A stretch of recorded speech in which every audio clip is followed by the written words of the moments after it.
Bonsoir à tous, j'espère que vous allez bien et bienvenue dans une nouvelle vidéo sur les traditions de Noël les plus étranges du monde. Celle de ce soir, et j'en suis navrée d'avance, pourrait vous causer des cauchemars. Pas forcément à cause de la légende, mais plus particulièrement à cause de ce à quoi ressemble le personnage lié à cette coutume galloise. Vous êtes prêts? Voyez par vous-même.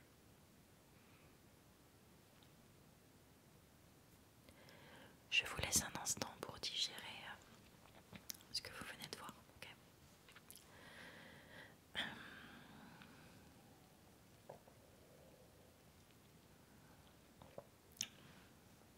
On est bon, on est bon. Donc, la Marie Louide, j'avoue que je ne sais pas trop, Marie Louide, qui se traduit par Sainte Vierge, est une tradition du pays de Galles qui célèbre la nouvelle année, bien qu'on puisse rencontrer cette chose pendant une longue période des fêtes de fin d'année, c'est-à-dire de Noël jusqu'au 5 janvier. La coutume est censée porter chance et elle se déroule comme suit, c'est-à-dire on accompagne la jument d'un foyer à l'autre et on chante pour les propriétaires dans l'espoir qu'ils nous laissent rentrer, c'est-à-dire la jument et ses accompagnateurs, et qu'ils nous offrent, leur offrent plutôt, de la nourriture et un breuvage. La Marie-Louide est traditionnellement constituée d'un crâne de cheval décoré de rubans et fixé à un bâton. L'arrière du crâne est drapé d'une étoffe blanche qui masque finalement le bâton. La mâchoire est parfois articulée et actionnée à l'aide d'une ficelle et les orbites ornées de morceaux de verre sont ornées de morceaux de verre et d'autres objets brillants. La cérémonie commence généralement au crépuscule et se déroule jusqu'à tard dans la nuit. Donc la Marie-Louide et sa compagnie, 5 à 6 hommes, dont un qui est connu comme le meneur, s'arrêtent devant une maison et chantent leur requête d'être invités à l'intérieur. Les habitants à ce moment-là ouvrent la porte et improvisent une chanson pour justifier leur refus.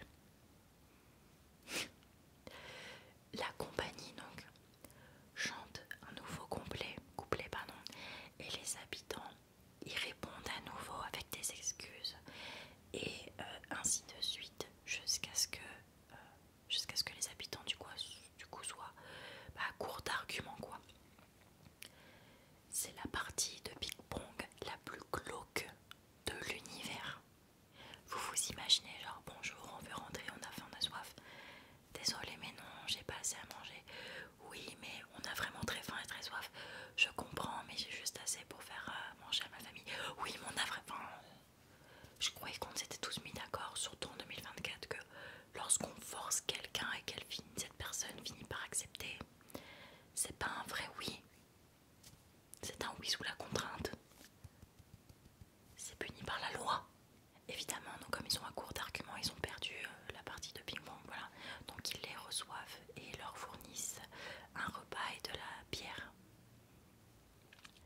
Alors il n'est pas exclu non plus que par moment la Marie-Louide et sa compagnie perdent la confrontation et doivent aller ailleurs. Mais étant donné que sa présence dans la maison est supposée porter chance pour l'année, c'est assez rare quand même qu'ils perdent. Une fois à l'intérieur, la jument grise effraie les enfants en hennissant et en faisant claquer sa mâchoire, tandis que le meneur donc tente de la retenir,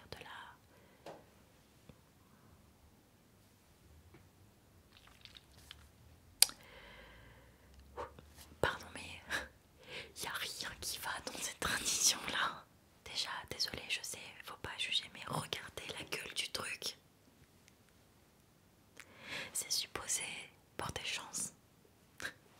Sérieux. Moi, si ça débarque devant chez moi, en pleine nuit, accompagné de 6 bonhommes, je signe pour la guigne, hein, pendant une année complète. Pas de problème. Non, bah non, non, non, non, non, non, non, non.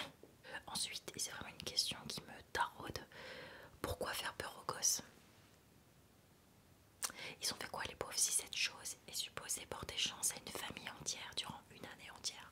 Pourquoi lorsqu'elle rentre, elle veut faire peur aux gosses? C'est quoi? C'est Monstre et compagnie, plus le gosse crie fort, plus il y a de l'énergie qui s'en dégage. C'est quoi le bordel là? Et détail important, mais cette chose se balade de maison en maison, donc pour un repas et de la bière.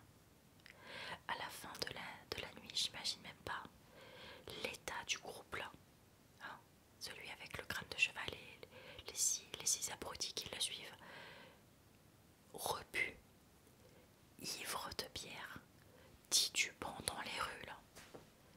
Mais c'est... Sérieusement, entre la Marie-Louis là et le campus, je sais pas c'est quoi cette tradition, mais c'est clairement un cri de haine envers les enfants. Je comprends pas. Pourquoi vouloir faire peur aux gosses? Surtout en cette période-là de l'année. C'est Noël, c'est les repas chauds, c'est les films de Noël, les chansons de Noël, les décorations, les cadeaux, les petits biscuits de Noël.